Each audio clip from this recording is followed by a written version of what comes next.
That's right, bitches. It's another day from your coffee cup, Dad. We got a blizzard on the way, they say.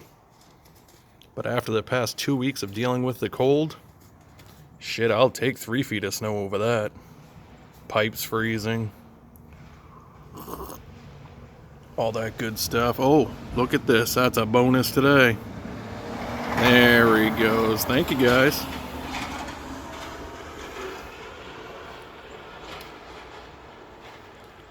But as winter goes, you tend to learn a few things, and you appreciate more things.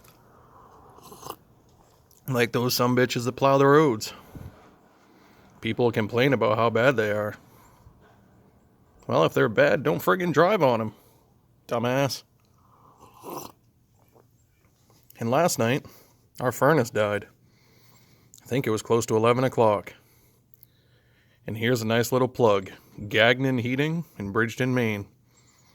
They sent a sumbitch out to our house almost immediately.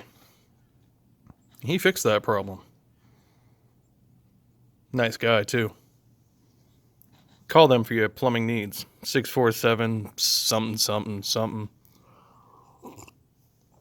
Hey, look at this. Might get a treat. Might see Vitor take a shit. Hey, don't hide. Oh well. Enjoy the weather, guys. If you don't like it, you could always move south. That's what I want to do someday. Get away from all this bullshittery. Have a good one, guys. Coffee Cup Dad out.